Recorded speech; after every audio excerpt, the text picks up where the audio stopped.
Mafia boss notices his personal maid hiding her broken arm. By morning, 15 men went missing. If slow burn romance with high stakes is your thing, hit subscribe. Now back to the story. The pain is a living thing, a hot, sharp-toothed rat gnawing at the bones of my left arm. I move through the grand, shadowed halls of the Valentino estate with a practiced economy of motion, my right hand doing the work of two. I carry a silver polishing cloth, a duster, and the constant, crushing weight of my secret. Each step sends a fresh jolt of agony from my wrist up to my shoulder, a silent scream that only I can hear. The marble floors are cold enough to seep through the thin soles of my shoes, a chilling contrast to the fire in my bones.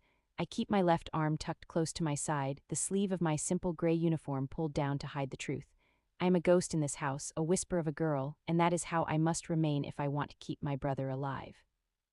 The dead is a monster, and its claws are sunk deep into my family, a monster whose appetite is only matched by the man who owns this house. I just need to be invisible. I just need to endure the pain until I can figure a way out. I polish the frame of a grim-faced ancestor, my reflection a distorted pale oval in the dark glass, my face tight with a pain I cannot show. The air shifts. It's a change so subtle, so absolute, that my body reacts before my mind does. The low hum of the estate seems to quiet, the shadows in the corners of the hallway deepen, and the very air grows heavy, thick with a presence that demands submission. I freeze, my right hand hovering over the polished wood, my heart starting a frantic, painful drum against my ribs. He is here, Don Valentino, Marco. I never call him by his first name, not even in my head. To do so feels like a violation, a step too close to the fire. He emerges from the study, not with a thunder of footsteps, but with a silence that is far more terrifying. He is dressed in a dark suit that seems to absorb the light, his movements fluid and economical. He is not a large man, not in a brutish way, but his presence fills the vast space, pressing in on me from all sides. His men, who were lounging by the grand staircase just moments ago, are now statues, their eyes fixed on the floor. He doesn't look at them. He is looking at me. I force myself to breathe, to keep my expression neutral, to be the invisible maid. I dip my head in a small deferential nod, my left arm aching with the strain of staying perfectly still. He stops a few feet from me. The scent of him reaches me, clean and expensive, like old books and a hint of night air. He doesn't speak for a long moment, and the silence stretches, becoming a physical thing, a wire pulled taut between us. I can feel his gaze on me, not on my face, but lower, on my arm. I instinctively pull it closer, a stupid, telling gesture. My stomach drops like I've missed a step in the dark. "Your hand," he says. His voice is quiet, a low baritone that resonates in my bones, but it is not a question. It is a statement, an observation that carries the weight of a command. "It's been bothering you all week. I have been so careful, so meticulous in hiding my limp, in favoring my right side, in never once letting a grimace cross my face when I thought anyone might be looking." But he saw, of course he saw, he sees everything. "I'm fine, Mr. Valentino," I whisper, my voice barely disturbing the heavy air. "Just a minor strain, it's nothing." The lie tastes like ash in my mouth. He takes a step closer, and I have to fight the primal urge to scramble back, to run. He reaches out, not for me, but for the silver cloth in my right hand. He takes it from me, his fingers brushing mine, and the contact is electric, a shock of cold against my skin. He folds the cloth with precise, unnerving calm and sets it on a nearby table. "Show me," he says. It is still not a shout, it is not a threat. It is an order delivered with the quiet certainty of a man who has never, ever disobeyed. My mind races, calculating the consequences. Defiance means punishment, or worse, being cast out, which means my brother Leo gets no more medicine. Compliance means revealing my weakness, my failure, the reason I am in this mess. I see no way out. I am trapped in the corner of a web, and the spider is asking me to offer him a trembling limb. "Please," I beg, the word tearing out of me, raw and desperate. "It's nothing. I can work." His dark eyes, which I have always avoided, lock onto mine. They are not angry. They are worse than angry. They are empty, like still, deep water that hides unimaginable depths. Do not make me repeat myself, Alara. He knows my name. Of course, he knows my name, but he has never used it. The sound of it on his lips is a final, shattering blow to my composure. My hand shakes as I slowly, reluctantly pull up the sleeve of my uniform. The fabric catches on the crude, swollen mess of my wrist. I have to bite my lip to keep from crying out as the fabric pulls at the skin. The air hits it, and the pain intensifies, a white-hot flare that makes my vision swim. It's not just a break. It's a ruin, a constellation of blues and purples and sickly greens, swollen to twice its normal size. The bones didn't just break, they were crushed, then left to set on their own in a haphazard, agonizing fashion. I did what I could with my limited knowledge from a single semester of nursing school before I had to drop out, wrapping it in strips of old cloth and stolen bandages, but it was a fool's effort. I look down at it, at the grotesque evidence of my failure, and shame burns hotter than the pain. I hear his sharp intake of breath, the only sign of emotion he has shown. Steps closer, his gaze fixed on my arm. He doesn't touch it. He just looks, and in that look I feel a rage so cold and profound that it makes the air around us feel like ice. He is not angry at me, the rage is for someone else. Who did this to you? He asks, his voice dropping even lower, becoming a dangerous, silky whisper. I shake my head, tears of pain and fear finally welling in my eyes. It was an accident, I lie, the words flimsy and pathetic. I fell. He doesn't believe me. I can see it in the hardening of his jaw, in the way his eyes narrow. Ilera, he says, and my name is a warning this time. Your safety in this house is my concern. An accident like this does not happen without my knowledge. You will tell me who did this. He thinks it was one of his men. The thought is almost laugh. Able if it weren't so terrifying. He thinks one of his own soldiers, a man sworn to his family, would dare to lay a hand on his property. It's a flaw in his otherwise perfect armor, a blind spot where he believes his authority is absolute. He has no idea the world I come from, where debts are paid with broken bones and the only loyalty is to the survival of your own blood. The men who did this weren't his. They were loan sharks, enforcers for the man my father owes, a man even Marco Valentino doesn't cross. They came to my family's tiny apartment, not this mansion. They did this to send a message, to remind me that every penny I earn here belongs to them, that my brother's life hangs in the balance. An accident, I repeat, my voice stronger now, fortified by the desperate need to protect Leo. I tripped on the stairs in the servant's wing. It was dark. He studies my face, his expression unreadable. For a moment I think he might press it, might call in his guards and beat the truth out of me. Instead, he does something far worse. Turns away from me and raises his voice just enough to carry down the long, silent hall. Vinny. A man detaches from the shadows near the staircase, moving with a quiet deference that speaks of years of service. He is older, his face lined with a history I can only guess at. Yes, Don Valentino. Bring Dr. Aris to the west sitting room. Now. Vinny's eyes flicker to me, to my ruined arm, and a flicker of something pity maybe crosses his face before it's gone. Right away, Don Valentino. He disappears and the silence descends again, heavier this time, thick with my impending doom. A doctor. He's bringing a doctor here, for me. This isn't about punishment anymore. This is about an investigation. A doctor will ask questions. A doctor will know the age of the break, the type of injury. He'll know I'm lying. Come, Marco says, turning back to me. It's not an invitation. He doesn't take my arm. He simply walks, expecting me to follow. The pain in my wrist is a dull, throbbing roar now, but the fear is a sharp, piercing shriek in my ears. I trail behind him, a ghost summoned by its master, my feet silent on the cold marble as he leads me not to the sterile, functional infirmary downstairs, but to a richly appointed sitting room I've only ever dusted. The air here is different, scented with leather and beeswax, the furniture dark and imposing. He gestures to a plush velvet armchair. Sit. I sink into it, the soft cushions a surreal comfort against the hard reality of my situation. He stands by the unlit fireplace, a dark silhouette against the pale marble, his back to me. He says nothing, and the waiting is its own form of torture. My mind scrambles for an escape, a lie, a way out of this tightening net, but there is nothing. I am a fly caught in amber, and he is the collector who has just decided to take a closer look. Doctor. Eris arrives within 10 minutes, a small, nervous man with a doctor's bag and a sheen of sweat on his brow despite the coolness of the room. He bows his head slightly to Marco. Don Valentino. Eris, Marco says, his voice flat. Her arm. The doctor approaches me, his movements hesitant. May I, miss? I nod, unable to speak. He gently takes my hand, his touch clinical and light, but I still flinch. He prods the swollen area with careful fingers, his brow furrowed in concentration. This is a severe comminuted fracture, he murmurs, more to himself than to us. Crushed, it's been several days at least. The setting is amateur. Fix it, Marco says, his voice cutting through the air like a shard of glass. The doctor pales. Don Valentino to re-break and set it properly. It will require a hospital, an operating theater, anesthesia. You have everything you need in your bag, Marco interrupts, his tone leaving no room for argument. You will fix it here. Now the doctor swallows hard, his eyes darting from Marco's rigid back to my terrified face. He knows what this means. He knows the pain I'm about to endure, and he knows the consequences of refusing. Yes, Don Valentino. He opens his bag, his hands trembling slightly as he pulls out syringes, vials, and sterile wipes.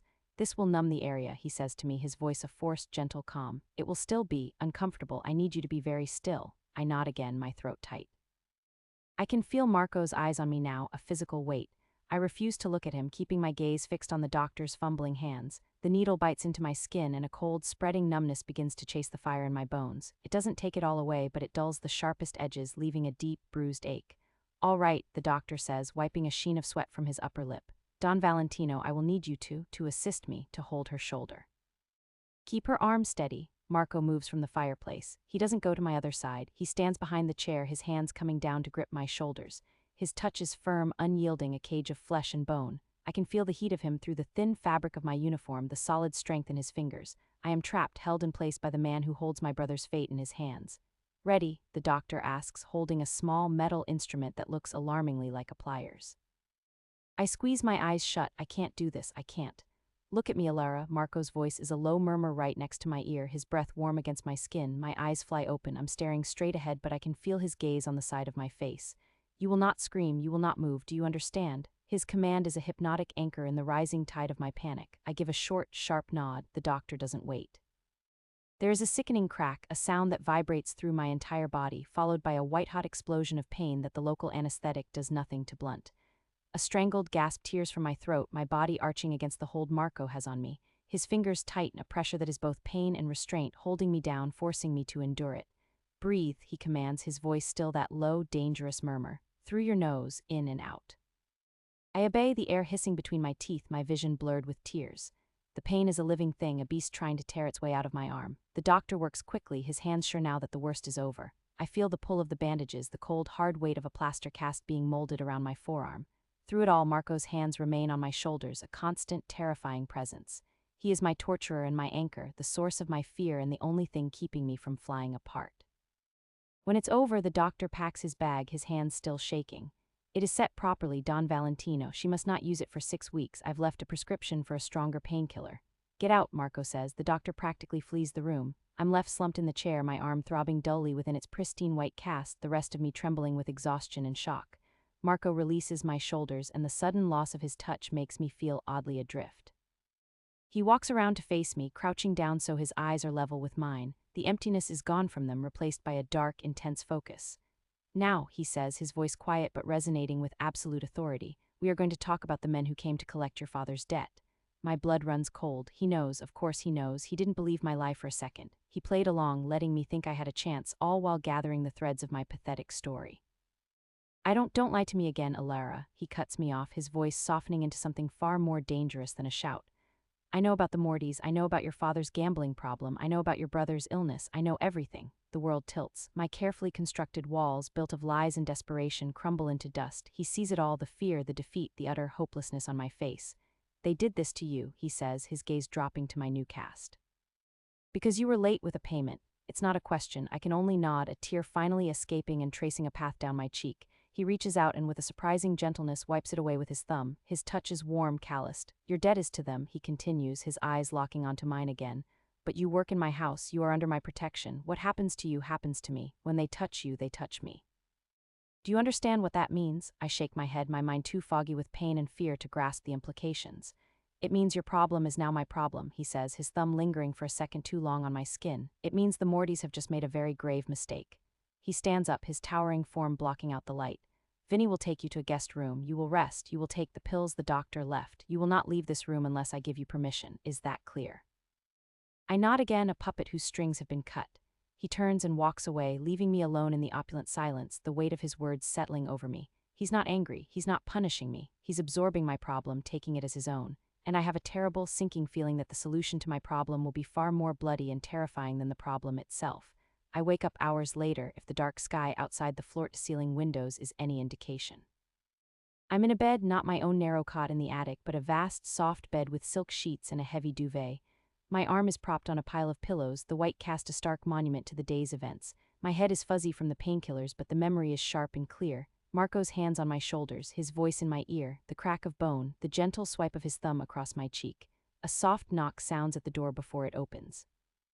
Vinny enters, carrying a tray with a bowl of soup and a glass of water. He sets it down on the bedside table. How are you feeling, kid? He asks, his voice gruff but not unkind. Sore, I manage to say, my throat dry. Don Valentino's orders, eat. He gestures to the soup. As he turns to leave, another man hurries into the room, his face pale with panic. He's one of Marco's captains, a man I've seen around but whose name I don't know. He stops short when he sees me, his eyes wide. Vinny. I need to see the Don. It's urgent. Vinny's expression hardens. He's not to be disturbed. It's about the men, the captain says, his voice dropping to a frantic whisper. 15 of them, the whole crew that was handling the Morty collection. They're gone, vanished. Vinny stares at him, his easygoing demeanor gone, replaced by a cold, sharp alertness. Since when? Last night, no one's heard from them. Their cars are still at the warehouse, but there's no sign of them, just blood, a lot of blood.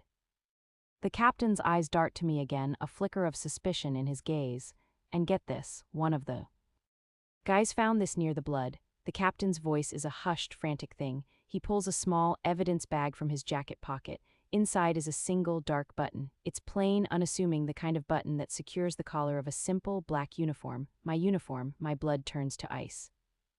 My hand, the one not encased in plaster, flies to my throat, to the top button of the pajama top Vinny must have dressed me in. It's still there, but the second one, the one just below it, it's gone. I remember the grab, the rough hands of the Morty thugs in the alley, the way one had fisted the fabric of my collar. It must have ripped off then.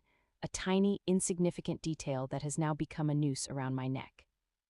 Vinny's eyes, usually so warm and crinkled at the corners, are now chips of flint. He takes the bag from the captain, his gaze never leaving my face. The suspicion is a physical thing, a foul miasma that fills the pristine, beautiful room, choking the air from my lungs.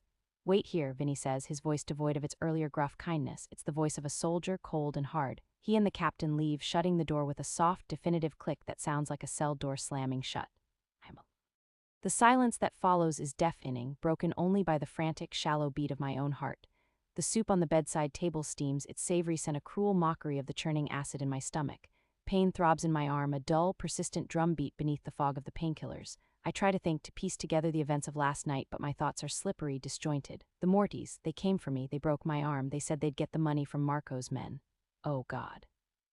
They didn't just mean they'd take the money Marco was giving them for the debt. They meant they'd take his men, they ambushed them, and they left my button behind, a calling card, a frame job. They knew who I was, they knew I worked for Valentino. This wasn't just about a debt anymore. This was a declaration of war, and they had handed Marco the enemy's flag with my name stitched onto it. Panic claws at my throat, hot and sharp. I push myself up in the bed, the silk sheets whispering against my skin.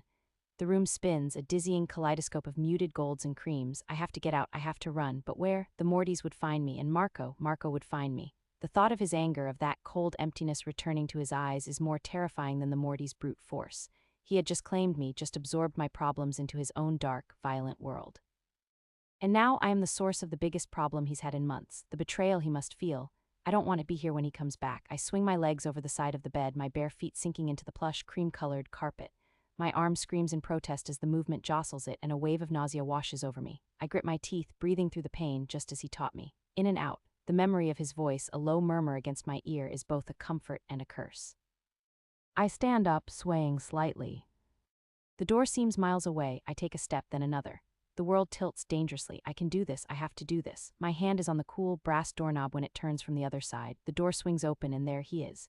Marco Valentino. He fills the entire doorway, a monolith of tailored darkness in his perfectly fitted suit. His face is a mask of chilling neutrality, but his eyes are black holes, sucking all the light and warmth from the room. He isn't looking at my face. He's looking at my hand, still clutching the doorknob. He slowly raises his own hand. Between his thumb and forefinger, he holds the small evidence bag, the button, my butt. He steps into the room, and the door clicks shut behind him, the sound sealing my fate. He doesn't speak. He just walks toward me, his steps slow, deliberate, predatory. I back away, a primal instinct screaming at me to flee, but my legs are weak, and there's nowhere to go. I retreat until the back of my knees hit the edge of the bed, and I stumble backward onto the mattress. He stops at the foot of the bed, looking down at me. The silence stretches, thick and suffocating. He holds up the bag. "Yours," he says. It's not a question, it's a statement of fact. My throat is too tight to form words. I can only nod, a miserable, jerky motion. "It was found in a warehouse on the docks," he continues, his voice dangerously quiet. A warehouse where 15 of my men were supposed to be meeting the Mortys for a simple debt exchange. A warehouse that is now a crime scene. A warehouse that currently contains enough blood to suggest my men are not missing. He pauses, letting the horrific implications sink in. They are dead. The word hits me like a physical blow. Dead because of me, because of my father's debt. A sob escapes my lips, raw and broken. "I didn't explain," he cuts me off, his voice dropping to a low growl that vibrates through the floorboards, through the bed, through my very bones. "Now." The command in his voice shatters what little composure I have left. The story comes tumbling out of me in a rush of tear-choked words. "It wasn't my father they came for last night, it was me. They were waiting for me after my shift, they said. They said my father had told them I was the key to getting to you, that you had a soft spot for me." I risk a glance at his face, but it's still an unreadable mask. "They said the debt was bigger than we thought, that they weren't taking payments anymore. They wanted it all, and when I said I didn't have it, they said they'd take it another way. They said they'd take it from your men." My voice cracks. "They dragged me into the alley. They said breaking my arm was a message to you, that they were taking your money and your soldiers. I must have lost the button then. I swear I didn't know they would do this. I didn't know." I'm crying in earnest now, hot, humiliating tears streaming down my face. I look up at him, a desperate, pleading mess. "They used me, they set me up. Please, you have to believe me." He is silent for a long, agonizing moment after I finish speaking. He walks to the floor-to-ceiling window, his back to me, staring out at the sprawling, glittering city below. The tension in the room is a physical weight pressing down on my chest, making it hard to breathe. I watch his reflection in the dark glass, a tall, imposing figure against the lights. What is he thinking? Is he deciding how to kill me, how to make my brother pay? The painkillers are wearing off and the throbbing in my arm intensifies, a cruel counterpoint to the agony in my heart. Finally, he turns. His face is still cold, but the black holes in his eyes have been replaced by a dark, burning fire. A terrifying, possessive fire. The Mortys have made a fatal error in judgment, he says, his voice low and resonant with a chilling certainty. They thought they could use you to get to me. They thought by framing you they would create a rift. They thought they could touch what is mine. He takes a step toward the bed. They were wrong. He reaches the side of the bed and, to my utter shock, sits down. The mattress dips under his weight, causing me to slide slightly toward him. He gently takes my casted arm, his fingers tracing the hard white plaster with a touch that is shockingly tender. They did this, he murmurs, his gaze fixed on the cast. They marred what belongs to me. His eyes lift to mine, and the raw, undisguised possession in them steals my breath. Your father's debt is settled. As of this moment, it no longer exists. Your brother's medical bills will be paid in full for the rest of his life. He will receive the best care money can buy. You will want for nothing. My mind reels. He's erasing my entire past, my entire reason for living this life of servitude and fear. But I know it's not an act of kindness, it's an act of ownership. But, he continues, his thumb stroking the top of my cast, you are no longer a maid in this house. Your old life is over. You are now the reason a war has started on my streets, and you will be the one to see it finished. He stands up, his overwhelming presence once again dominating the room. Get up. I scramble to obey, my legs trembling. Vinny will be here in 10 minutes with a dress for you. You will wear it, you will fix your hair, you will make yourself presentable. He walks to the door, then pauses, his hand on the knob. He looks back at me and a slow, dangerous smile touches his lips. It doesn't reach his eyes. We are going to a nightclub. I have a meeting with some associates who are nervous about this new development. They will be looking for weakness. They will be looking for a reason to doubt my control. His gaze sweeps over me, from my disheveled hair to my ridiculous pajamas to the stark white cast on my arm. You will be by my side. You are my proof. You are the message I send to my enemies and my friends alike. He opens the door. They touched what is mine, and tonight everyone will see exactly what happens when you cross Don Valentino, and they will see exactly who it is I've chosen to protect. The door clicks shut and I am left alone again, but this time the room doesn't feel like a prison. It feels like the eye of a hurricane. The old Alara, the frightened maid, is gone. She died in this room, on this bed, the moment he claimed me as his reason for war. The new Alara is still being born, and she is terrified of what she will become. I sit on the edge of the mattress, the silk of my pajama pants feeling impossibly flimsy, a child's costume. My arm throbs, a dull, persistent ache that keeps me grounded in the horrifying reality of the situation. 15 men dead because of me, because a rival family used my father's debt as a weapon, and now I am Marco Valentino's weapon in return. A sharp knock on the door makes me flinch. It's not the hesitant knock of a staff member, but a quick, authoritative rap. It's Vinny, a gruff voice calls through the wood. I have the dress. Vinny, I've seen him around the mansion. He's one of Marco's capos, a broad, solid man with a face that looks like it was carved from granite and permanently set to displeased. He's as much a part of this house's imposing structure as the marble columns and the iron gates. Come in, I say, my voice a shaky whisper. The door opens and Vinny steps inside, carrying a large black garment bag. His eyes, small and dark, scan the room before landing on me. There's no pity in his gaze, no judgment. It's a completely professional assessment, like a mechanic looking at a part that needs to be replaced. He sees the cast, the tear-streaked face, the tangled hair, and his expression doesn't flicker. The Don wants you ready in 20 minutes, he says, his voice flat. He walks to the wardrobe, unzips the bag, and hangs the dress inside without ceremony. Then he turns to me. There's a team of stylists in the adjoining bathroom. They'll handle your hair and makeup. The dress is for when they're done. He pauses, his gaze dropping to my cast. They'll be careful. With that, he gives a curt nod and exits, leaving the door slightly ajar. A moment later, 2 women glide into the room. They move with a quiet, practiced efficiency, their expressions neutral. They are professionals brought in to perform a task. They don't see a person, they see a canvas. I allow myself to be led into the bathroom, a space of white marble and gold fixtures that feels more like a gallery than a place for washing.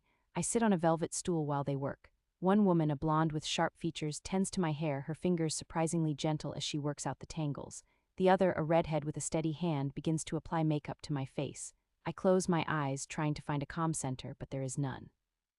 There is only the roaring in my ears, the memory of Marco's words, the feel of his thumb stroking my cast. They marred what belongs to me. The possession in his voice was a terrifying, living thing. It wasn't about saving me, it was about reclaiming his property.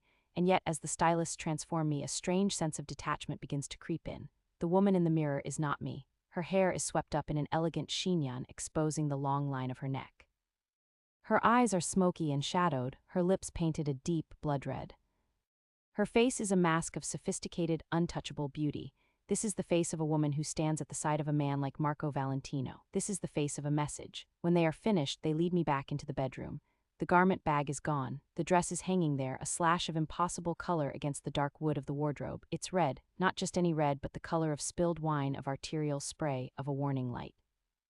It's made of a heavy liquid silk that shimmers under the room's soft lighting. The stylists help me into it. The fabric is cool and decadent against my skin. It's a sheath style designed to cling to every curve with a high slit on one side. It's stunning and utterly terrifying. It feels like a target painted on my body. The cast on my arm is a stark, jarring white against the vibrant red, a brutal reminder of the violence that led to this moment. I'm standing in front of the full-length mirror when the door opens again. Marco enters and the air in the room instantly changes, growing thick and charged. He's changed his suit, now in a deep charcoal gray that makes his eyes seem even darker. He looks every inch the Predator, powerful, controlled, lethally elegant. His gaze sweeps over me, a slow, deliberate perusal. It's not the look of a man admiring a woman, it's the assessment of a commander inspecting his finest weapon. He takes in the dress, the makeup, the hair, and his eyes linger on the cast, a flicker of something cold and dangerous in their depths. He walks toward me, his steps silent on the thick carpet. He stops directly behind me, so close I can feel the warmth radiating from his body. We are both reflected in the mirror, a study in contrasts. Him dark and imposing, me a splash of bright, fragile color. His hands come to rest on my waist, his grip firm, possessive. "Better," he murmurs, his voice a low rumble against my ear. His eyes meet mine in the mirror. "They will look at you. They will wonder, they will fear." His thumbs stroke the silk over my hips. "Let them." He turns me to face him. His hand moves from my waist to my jaw, his fingers tilting my chin up. His thumb traces the line of my lower lip, smudging the red lipstick just slightly. "Tonight, you are not a victim, Alara. You are a statement. You are the price of treachery. Do you understand?" I can only nod, my throat tight, my heart hammering against my ribs like a trapped bird. "Good," he says, releasing me. He offers me his arm. "Let's go deliver the message." The walk through the mansion is a blur. The staff we pass don't meet my eyes. They see the dress, the man beside me, and they look away, their faces carefully blank. We are no longer in their world. We are something else entirely. A black, gleaming Bentley is waiting at the bottom of the grand staircase. Vinny holds the door open for us. I slide into the cool leather interior, Marco following close beside me. The space feels intimate and claustrophobic. Vinny gets into the driver's seat and another of Marco's men sits beside him. The car pulls away from the mansion, silent and smooth, gliding through the iron gates and out into the night. The city is a smear of neon and darkness outside the tinted windows. Inside the car, there is only silence. It's a heavy, weighted silence filled with unspoken things. I can feel the solid heat of Marco's thigh next to mine, smell the clean, sharp scent of his cologne with a hint of something else, something metallic and dangerous like ozone before a storm. I stare straight ahead, my hands clenched in my lap, the silk of the dress whispering against my skin. "You will not speak unless I address you directly," he says, his voice breaking the silence. It's not loud, but it fills the car. "You will not look away from me unless I give you permission. Your eyes will be on me, or you will scan the room. You will watch faces, not the floor. You will show no fear. Do you understand what fear looks like to men like the ones we are meeting?" I shake my head, my voice still trapped. "It looks like weakness," he continues, his gaze fixed on the city ahead. "It looks like an opportunity. You will not give them that. You will look at me as if I am your entire world, as if my protection is the only thing that matters, because it is." His words are a threat and a promise, all wrapped in one. I turn my head to look at him. His profile is sharp and severe in the passing city lights. He is a monster, a killer, a man who has just declared war over a broken arm and a lost button. But in this moment, in the belly of this beast of a car, he is also my only shield against a world that wants me dead.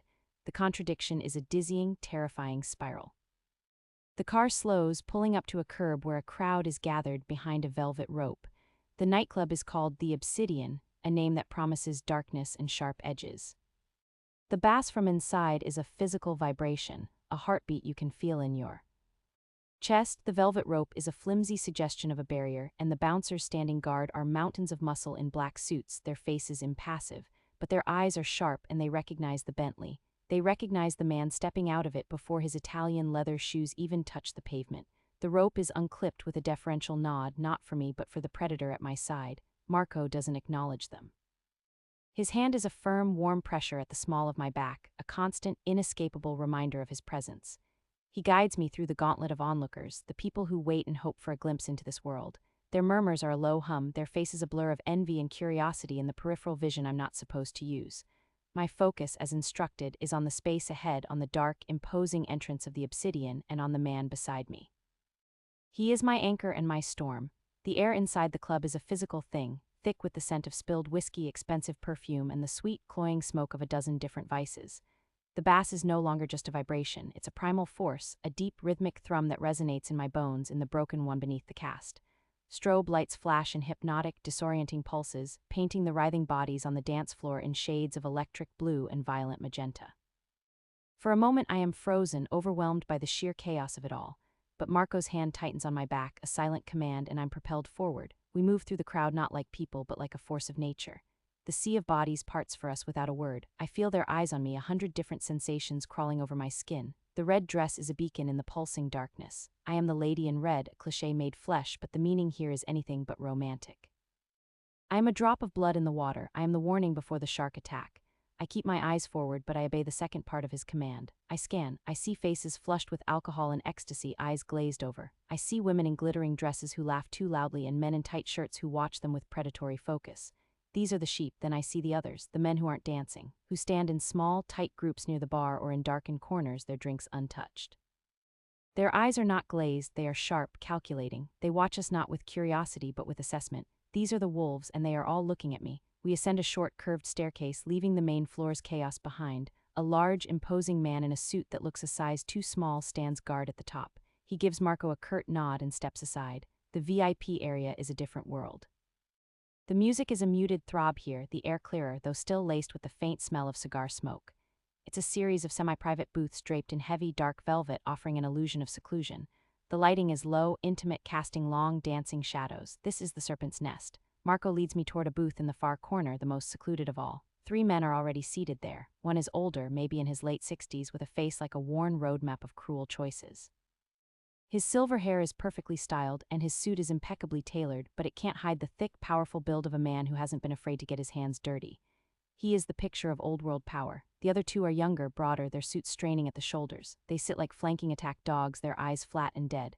They watch our approach with open hostility. The older man, however, just smiles. It's a thin, reptilian smile that doesn't reach his cold, black eyes. "Marco," he says, his voice a gravelly rasp, "you're late." "I was attending to a matter of property, Salvator," Marco replies, his voice smooth as polished steel. He doesn't stop until we are at the table. He gestures for me to slide into the curved booth first. I move, the silk of the dress whispering against the plush velvet. I am pinned between the wall and Marco as he slides in beside me, his thigh pressing solidly against mine, a claim of territory. Salvator's gaze drifts from Marco to me, and it lingers. It's an appraising, proprietary look that makes my skin crawl. He takes in the dress, the makeup, the stark white cast. "And what beautiful property it is," he purrs. "A bit damaged, though, a shame." Marco doesn't even look at him. He picks up a menu from the table, his movements unhurried. "Damage can be repaired," he says, his voice dangerously quiet. "The ones who caused it cannot." He turns to me, his dark eyes locking onto mine. The noise of the club, the presence of our enemies, it all fades away. There is only him. "Ilara," he says, my name a soft, intimate sound in the tense space. "Are you thirsty?" It's a simple question, a test. My role is to be the perfect, placid companion, but my throat is desert dry, my heart a frantic drum against my ribs. I have to speak, I have to break the silence. "Yes," I manage to say. My voice is softer than I intend, but it's steady. "Thank you." He gives a slight, almost imperceptible nod of approval. It's a tiny thing, but it feels like a lifeline. He signals a waiter who appears as if by magic. "A glass of your finest Barolo," Marco says, "for the lady." Salvator chuckles, a low, unpleasant sound. "Always the showman, Marco, bringing a wounded bird to a meeting of wolves. What's the message, that you're soft?" Marco finally turns his attention to the older man. The shift in the atmosphere is immediate, a drop in temperature that frosts the air. "The message, Sal," he says, his voice dropping to a low, deadly register, "is that someone touched what was under my protection. They broke a rule, they broke a bone." He reaches over, his fingers tracing the edge of my cast with a feather-light touch that sends a shiver through me. His eyes never leave Salvator's. "And for that, I broke 15 of his men. I'm just getting started." The 2 thugs with Salvator shift uncomfortably, their hands disappearing beneath the table. Salvator's smile vanishes, replaced by a mask of cold fury. "You have no proof my cousin had anything to do with this." Proof, Marco leans back, draping his arm along the back of the booth behind me. His fingers brush my bare shoulder, a casual, possessive gesture. I found your cousin's button on the floor next to her, a cheap, gaudy thing just like him. He lets the silence hang, thick and heavy. I sent it back to his wife. In a box, the waiter returns with the wine, pouring a small amount into a glass and handing it to me with a trembling hand. My own hand is steady as I take it, the cool stem a small anchor in the sea of tension. I don't drink, I just hold it. You're reckless, Marco, Salvatore snarls. You start a war over a maid, Marco laughs, a genuine, chilling sound. You still don't see it, do you, old man? This isn't about a maid. He looks down at me, his gaze intense, burning. It's about a line I drew in the sand. He crossed it, now I'm carving his name on a tombstone. He picks up his own glass of what looks like whiskey, swirling the amber liquid. But you're right, a war is messy, so I'm prepared to be merciful. Salvatore leans forward, his interest piqued despite himself. I'm listening. Your cousin Rico, Marco says, setting his glass down with a sharp click. He has 24 hours to be on my doorstep, on his knees, begging for my forgiveness. And offering me the man who gave the order to grab her. He pauses, letting the demand sink in. If he does, I might only break his legs. If he doesn't, I will burn everything he has ever loved to the ground. I will start with his children. The threat hangs in the air, absolute and monstrous. Salvatore pales, the blood draining from his face. He is a killer, a man who has ordered his own share of atrocities, but he is looking at something beyond his own brutal comprehension.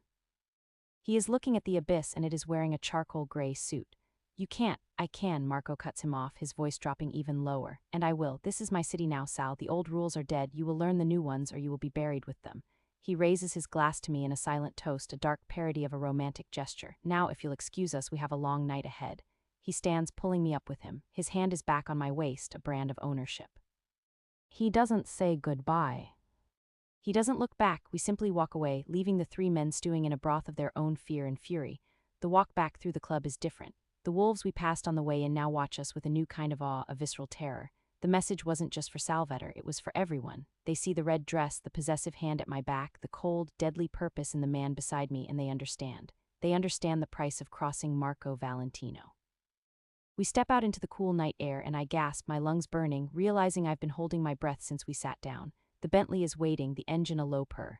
Vinny opens the door, and I slide in, Marco right behind me. The door closes, and the world of thumping bass and staring eyes is shut away, replaced by the suffocating silence of the car's interior. I'm shaking, a fine tremor that starts in my hands and spreads through my entire body.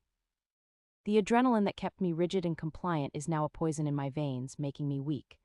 I set the untouched glass of wine on the console beside me, my hand clattering against the crystal. Marco says nothing. He just sits there, a statue of darkness in the passing city lights. The silence is worse than the threats. It's an evaluation. I can feel his gaze on me, dissecting my reaction. Did I pass his test? Was I the perfect, unafraid statement, or did he see the terror in my eyes? I stare straight ahead, fighting to control the tremors, to school my face into a mask of indifference.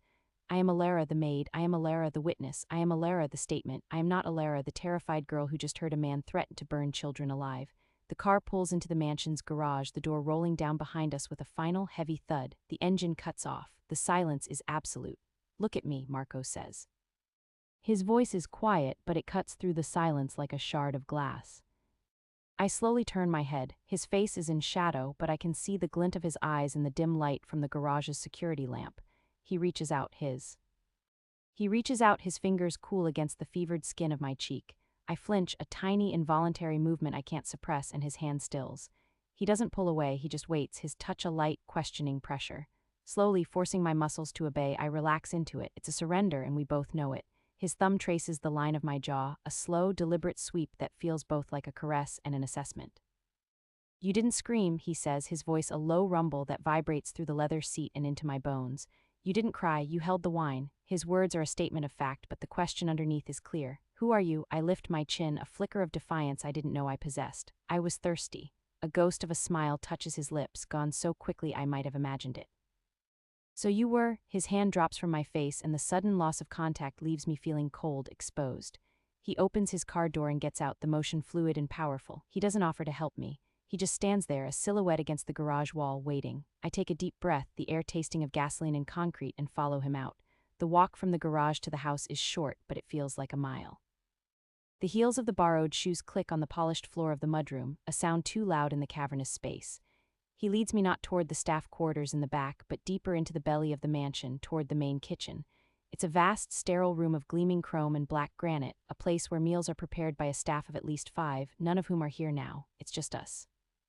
He shrugs off his suit jacket, draping it over a bar stool with an easy grace that belies the tension coiling in his shoulders. He rolls up his sleeves, revealing strong forearms dusted with dark hair. The sight is unexpectedly domestic and it throws me off balance. This man who threatened to burn children to the ground is now standing in his kitchen as if he's about to make himself a late-night snack. "Sit," he commands, nodding toward a stool on the other side of the large central island. I obey, my movements stiff. The leather of the stool is cold against my bare thighs. He opens a massive stainless steel refrigerator and pulls out a bottle of water and a bottle of something amber in a cut crystal decanter. He places the water in front of me and pours 2 fingers of the amber liquid into a heavy tumbler for himself. He leans against the counter, studying me over the rim of his glass as he takes a slow sip. "Salvatore was impressed," he says, his tone conversational. "Terrified but impressed. You made an impression, Alara." "I didn't do anything," I whisper. "Exactly," he sets his glass down with a soft click. "You did nothing, you said nothing, you were a beautiful, silent accusation in a red dress. It was more effective than any threat I could have made." He pushes the bottle of water closer to me. "Drink." I unscrew the cap and drink, the cool liquid a balm to my raw throat. I can feel his eyes on me, on the cast on my arm, on the dress that clings to me like a second skin. "Why?" The question slips out before I can stop it. "Why all of this? The men, the meeting, the dress." He picks up his glass again, swirling the contents. "Because a message was sent, a message that a man in my employ, a man I trusted, laid his hands on a woman in my house, a woman under my protection." He looks at me and the intensity in his gaze makes it hard to breathe. "That message required a response, a loud one, a public one. But I'm just a maid," I say, the words tasting like ash in my mouth. It's the truth I've always known, the one thing that has kept me safe. In this world, there are the powerful and the invisible. I am invisible. He pushes off the counter and walks toward me, his steps slow, deliberate. He stops directly in front of me, caging me in with his arms as he places his hands on the island on either side of my hips. He smells of expensive cologne, whiskey, and something else, something metallic and dangerous that is uniquely him. "You were," he says, his voice dropping to a near whisper. "You're not anymore. The moment Rico's hands touched you, you became something else. You became a symbol, a line in the sand." His gaze drops to my lips and my heart hammers against my ribs, a frantic bird in a cage, and I do not allow my lines to be crossed. My mind is reeling. This is madness. A war is being waged over a broken arm, over a girl who scrubs floors and changes sheets. It makes no sense unless... "You think Rico did it because of what I saw?" I blurt out, the words a desperate gamble. His eyes narrow, the fleeting softness vanishing, replaced by the sharp, calculating glint of the predator. "And what did you see, Alara?" He leans closer, his face inches from mine, the air crackles with tension. "You told me you heard a noise. You went to the West Wing library window. You saw nothing. You fell trying to get away. That's your story." It's not a question, it's a recitation. He knows my story, he knows it's a lie. "It's the truth," I say, my voice trembling despite my best effort to hold it steady. He straightens up, a humorless smile twisting his lips. "No, it's a convenient story, a story that lets you pretend you're just an innocent bystander. But I know men, I know Rico. He's a brutish, simple-minded thug, but he's not stupid enough to attack a maid in my own house for no reason. He was sent to silence you. Which means you saw something you shouldn't have." He circles the island, his movements like a shark's. He stops behind me and I can feel the heat of his body, a presence that is both terrifying and strangely compelling. I am trapped between him and the cold, hard granite. "So let's try this again," he says, his voice close to my ear. "You were in the West Wing that night. Why?" My mind races, scrambling for a plausible lie. I can't tell him the truth. I can't tell him I saw him and 2 other men drag a rival boss into the library. I can't tell him I saw the flash of a silencer, saw the man slump to the floor. I can't tell him I ran, tripping over a rug in my panic and falling down the short flight of stairs, breaking my arm in the process. To admit that is to sign my own death warrant. He doesn't tolerate loose ends. I couldn't sleep," I stammer. "I was walking. The library door was ajar. I just peeked in." "And saw nothing," he finishes for me, his voice laced with skepticism. "Right?" He places his hands on my shoulders, his grip firm but not painful. "You're a terrible liar, Alara. Your pulse is beating like a hummingbird's wing right here." His thumb presses gently against the side of my neck. "You're terrified, but not of Salvatore, not of Rico. You're terrified of me. You're terrified of what I'll do if you tell me the truth." His hands slide down my arms, a slow, possessive stroke that sends a shiver of pure dread through me. He stops at my cast, his fingers tracing the rough edges. "This," he says, his voice softening almost imperceptibly. "This never should have happened. You were under my roof. You were mine to protect." The word mine hangs in the air, heavy and absolute. It's not a term of endearment, it's a declaration of ownership, and in this twisted, terrifying world, ownership is the only thing that might save me. I close my eyes, a single tear escaping and tracing a path down my cheek. I am so tired. Tired of the fear, tired of the lies, tired of pretending. Please, I whisper the word a ragged plea, don't make me. He's quiet for a long moment. The only sound is the low hum of the refrigerator, then his hands gently turn me on the stool to face him. He's kneeling now, putting himself at my eye level. The gesture is so shocking, so unexpected, that my breath catches in my throat. The butcher of Little Italy is on his knees before me. He reaches up and gently wipes the tear from my cheek with his thumb. Okay, he says, his voice surprisingly gentle. Okay, Alara, for tonight we won't talk about it. He stands up, pulling me to my feet. You're exhausted, you're in shock, and you're probably starving. He leads me out of the kitchen down a hallway I've never been in before. This is the private wing of the mansion, a place of deep carpets and priceless art on the walls. He stops outside a set of heavy, carved oak doors and pushes one open. This is my room, he says, stepping aside to let me enter. The room is enormous, dominated by a king-sized bed with a dark velvet headboard. The furniture is heavy and masculine, the colors deep and rich. It smells of him, that same intoxicating blend of cologne and danger. On a table by the window sits a tray with a covered dish, a glass of milk, and 2 small, white pills. Eat, he says, nodding toward the tray. The doctor left those for the pain, take them. I just stare at him, completely overwhelmed. Where will I sleep? He gestures toward a door on the far side of the room. There's a connecting dressing room, there's a bed in there, it's yours. He walks over to the tray, lifting the lid to reveal a simple but perfectly prepared meal of grilled chicken, steamed vegetables, and rice. You're safe here, Alara, he says, his back to me. No one will touch you in this room, no one will touch you in this house, not ever again. He turns, and his expression is unreadable. But tomorrow, he says, his voice hardening again, tomorrow we will talk and you will tell me everything. He walks to the main door, his hand on the handle. Get some rest. He pauses, his gaze sweeping over me one last time, a look so intense it feels like a physical touch, and lock the door between the rooms after I leave. The door closes behind him with a soft, definitive click, and I am left alone in the heart of the beast's lair. I walk to the table on trembling legs and look down at the food. My stomach churns, but a part of me knows I need the strength. I pick up the fork, my hand shaking so badly the tines rattle against the plate. I force myself to take a bite. It's delicious, but it tastes like ash. I swallow the pills with the milk, the cool liquid soothing my throat. Then I walk to the door he indicated, the dressing room. It's as opulent as the bedroom, with a closet full of clothes that must cost more than my family makes in a year. I don't touch them. Instead, I find a simple, white cotton nightgown laid out on the bed, as if someone knew I would need it. I change into it, the soft fabric a small comfort against my skin. I lock the door between the rooms, the click of the bolt echoing in the silence.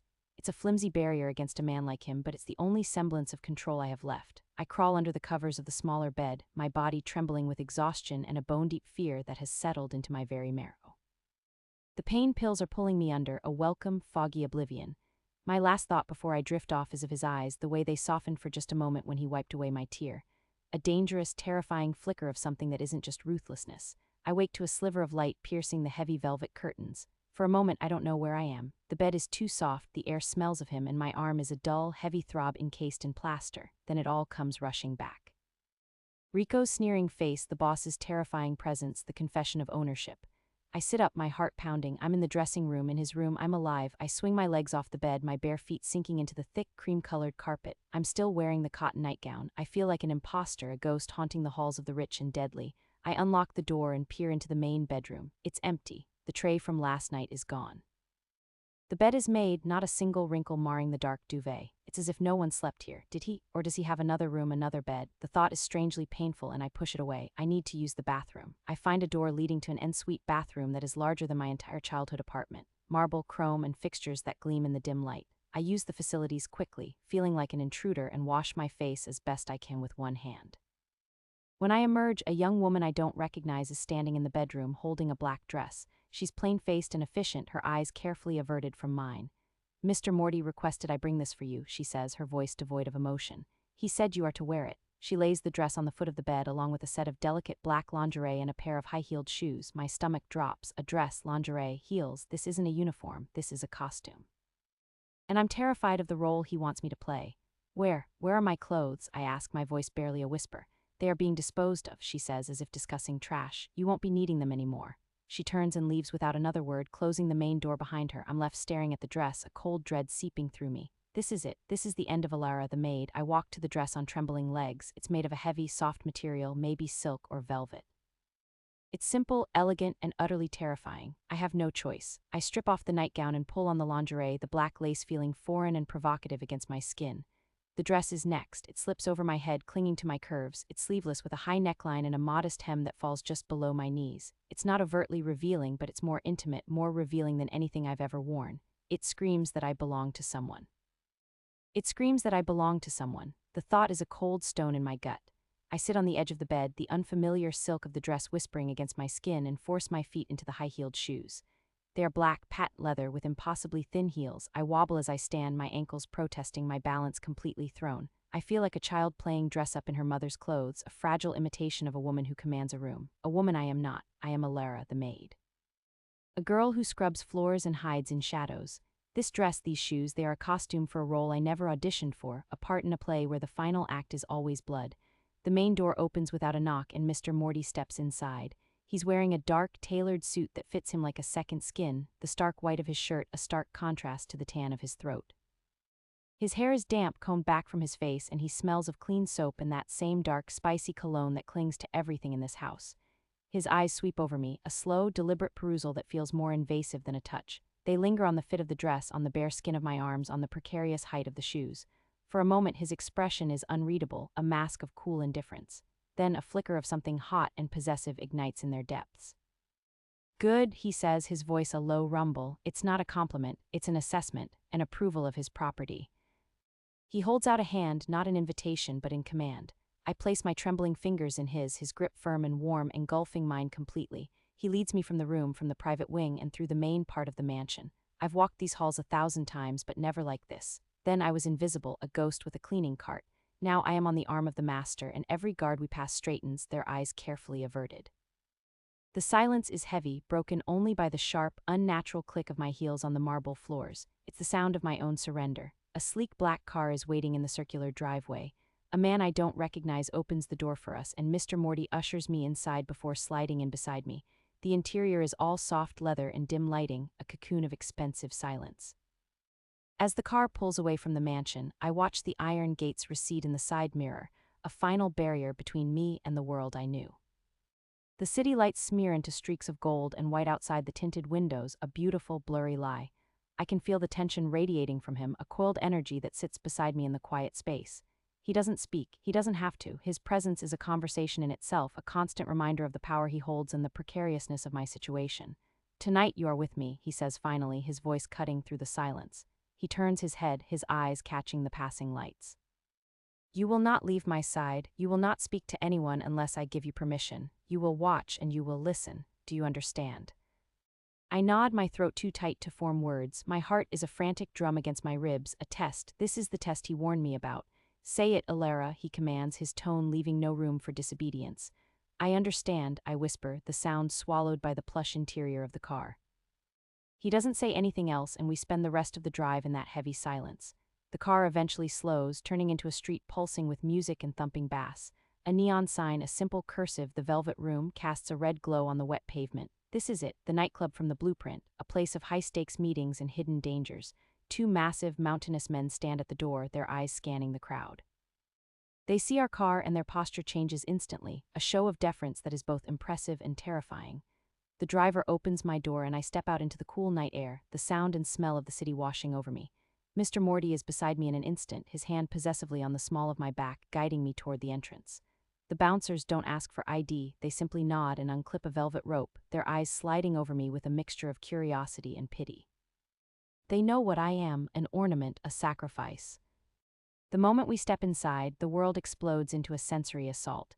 The air is thick with the sweet cloy of expensive perfume, the acrid sting of cigar smoke, and the low thrum of a bass beat that vibrates up through the soles of my ridiculous shoes. It's dimly lit, a sea of shadowy booths and tables filled with beautiful, dangerous people. Women in shimmering dresses laugh with men whose eyes are cold and watchful. Laughter mingles with the clinking of ice in glasses, but beneath it all there's an undercurrent of menace. This is not a place for fun, it's a hunting ground. Every eye in our vicinity turns toward us. The whispers start almost immediately, a sibilant hiss that follows us as Mr. Morty guides me through the crowd. His hand is a steady, burning pressure on my back, the only thing keeping me from bolting. I can feel their gazes like physical touches, assessing me, weighing me, judging me. I am a curiosity, the new toy of the most feared man in the city. I keep my eyes down, focusing on the intricate patterns of the carpet, trying to make myself as small as possible. He leads me not to a table but toward a secluded, curtained-off area in the back, guarded by two more of his men. They part the curtains for us, revealing a plush booth with a clear view of the entire club. He slides in, patting the space beside him. I sit, my body rigid, my hands clenched in my lap. The velvet of the seat is cool against my bare skin. "Relax," he murmurs, his lips close to my ear. "You look like you're about to face a firing squad." He signals a waiter. "You're mine now," he whispers, his breath hot against my ear. I nod, my heart forever bound to his mafia world. In that moment, I know I am his, body and soul. Would you trust him? Comment and subscribe.